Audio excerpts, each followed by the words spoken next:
Republic of Kenya. Thank you very much.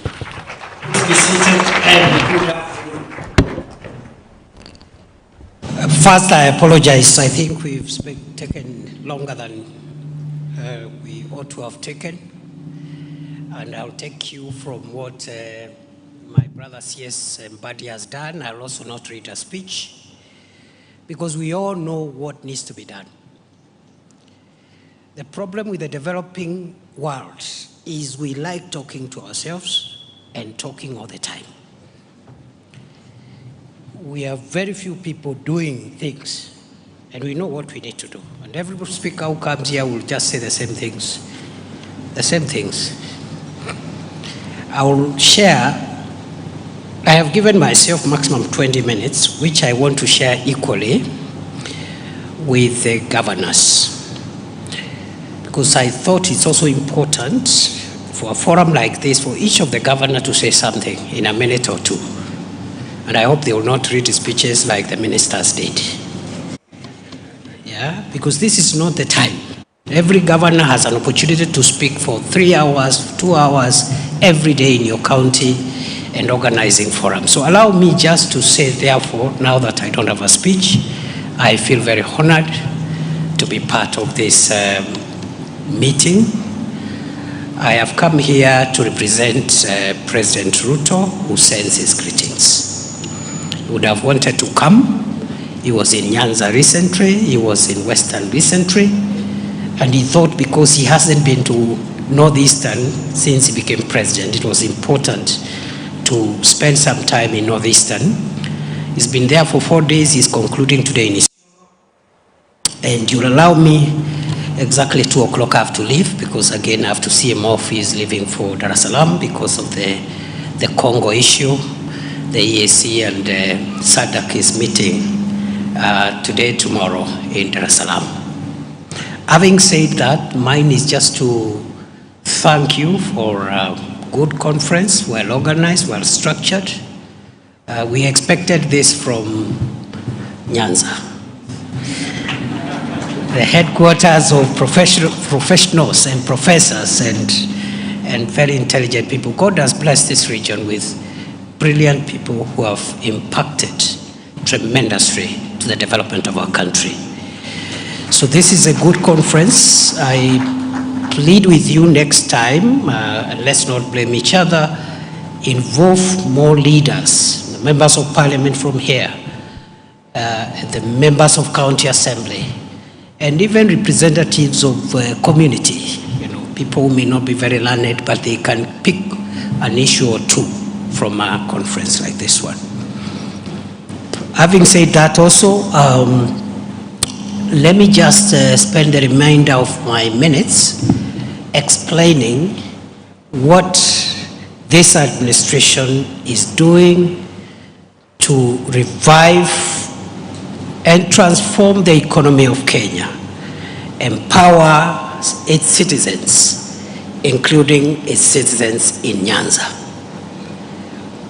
We have a manifesto with about 168 commitments, but you can aggregate all those commitments to 5 broad areas which carry the weight of our national transformation. The first one is macroeconomic stability. For the last 2 years, a lot of unseen work has been done to arrest the volatility of the indicators of macroeconomic stability. We can talk about investments, we can talk about all these sectors, but if the fundamentals of macroeconomic stability go haywire, we lose everything. Many a times, for those of us who are from Kenya Kwanza political alignment, when we speak about the last 2 years' work on macroeconomic stability, sometimes we are misunderstood as if we are casting aspersions at the previous administration. Nothing can be further from the truth than that.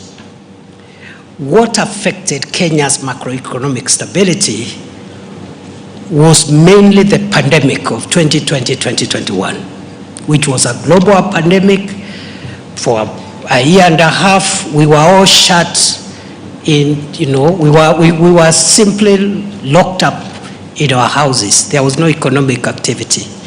Businesses were shut. You can imagine, in my previous role, the last 2 years as the Interior Minister, when we used to have a little problems, what I would call democratic stress, sometimes in our exercise of democracy, especially here in Kisumu, but also Nairobi and other parts of the country, businesses being shut in Kisumu or Nairobi for a day, if you quantify the economic cost, it's huge. So you can imagine Kenya being shut for a year or a year and a half. That is what put us in a hole. It is not the previous administration. It was something beyond the control of any government. Today,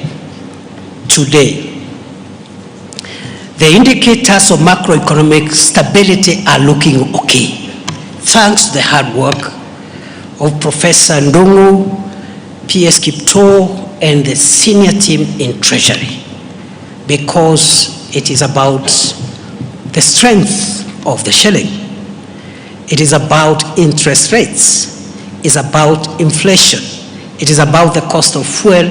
It is about the cost of food and other household commodities. If those 5 variables are escalating, it doesn't matter what economic interventions you make, the country's transformation will be delayed. And therefore, I want to take this opportunity to thank CS Mbadi and the team at the Treasury. They have done a tremendous job in the last few months to steady and build on what has already been done. And I want to plead with you, my brother CS Mbadi, and you know you have the support of President Ruto, and all of us, your colleagues, we support you. Do whatever it takes to make sure that the stability and the strength of the Kenyan shilling, interest rates, inflation, cost of fuel, and cost of food and essential commodities do not reverse, because we will lose everything, whatever it takes. So that is the foundation, and people don't see these abstract things, because it's like building a house. You first to dig the foundation. Anybody passing by will not see anything, but a lot of work needs to be done. Sometimes you dig many feet, many meters downwards, so that you can be able to put up a high-rise building. Number 2, if we keep an eye on the macroeconomic stability, we must transform the sectors that carry the value chains from where the majority of the people of Kenya derive their income and livelihoods. I repeat, if the macroeconomic stability is guaranteed, the next issue for us in this region and for Kenya is to make sure the national government and county governments transform positively the sectors which carry 80–90% of the people of Kenya from where they derive their livelihoods. These are sectors in agriculture, the value chains in agriculture, livestock development, the blue economy, and mining, period. If you look at how many Kenyans get their daily bread from some form of agriculture, some form of livestock or pastoral, livestock-related economic activity, fisheries and the blue economy, you'll have touched Kenya almost entirely. That's why we are working on sugar. Time will not give us to tell you the milestones you've made in sugar, tea, coffee. We are working on rice, cotton, all these value chains, the oil crops, etc., cotton and so forth. And then you go to livestock, the entire northern Kenya, upper, eastern. You go to blue economy, the entire coastal counties and Lake Victoria counties in western and Nyanza areas. And then mining in between there, because mining is quite a precious part of the real sector that can take the country to the next level. So if we transform those sectors where the majority of the people of Kenya derive their livelihoods, we are good to go. We have our priorities, we need what we need to do. Between national government and county governments, we know what interventions are pending. Number 3, our priority in this administration is to transform and improve the support infrastructure that realizes this transformation of the sectors which I have already identified. What is the support infrastructure that helps us transform agriculture and livestock and fisheries and blue economy and mining? It is roads, it is electricity, P&I, it is ICT, okay? It is the infrastructure we are building to support businesses. The infrastructure we are creating to support the micro and small and medium enterprises. It is the KIPES that we are establishing, one per county, the county aggregation and industrial parks. It is the special economic zones, the 5 of them that we are racing against time to not only complete but also operationalize. It is the affordable and social housing program.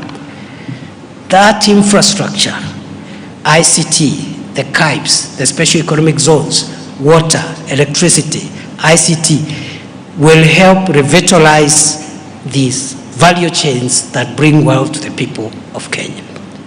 Number 4, it is job creation. We have all said in so many words that one of the challenges we must confront as leaders of Kenya at all levels is the need to empower especially the youth by creating more jobs. Alfred and the team there and the county governments, I'm sure, are doing a good job as well.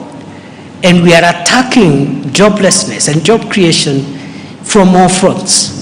You've heard Alfred summarize it, kazi kwa ground. Any work available, even if it's a short-term job, is better than no job at all. Even if it's a job for a month or 2 months or 6 months or a year, is better than no job at all. Because by the time that young person finishes under the affordable and social housing programs, there will be either another project or another job opportunity somewhere. Instead of our youths spending times in marketplaces, waiting to be paid 100 shillings by a politician to heckle their rival. We are creating jobs through the ICT, online jobs, digital jobs, kazi mtandaoni. And then we have programs for creating jobs abroad. Our young people want to travel, work abroad, save, invest it, and also come back in the country later on, are welcome to go and venture there and work, because there are people born in Kisumu, but they work in Mombasa. They are still sons and daughters of Kisumu. They come home maybe at the end of the year. What is the difference between a son or a daughter of Kisumu working in Mombasa and the one working in London and Dubai? They all come home at the end of the year. And maybe the fellow from London or Dubai may get here faster and quicker than the person working in Mombasa or Lamu, for that matter. So job creation is a big item, and we are leaving nothing to chance. If you can create a few more jobs, it is better, because you're reducing the numbers of young people who feel frustrated because we've not created enough opportunities for them.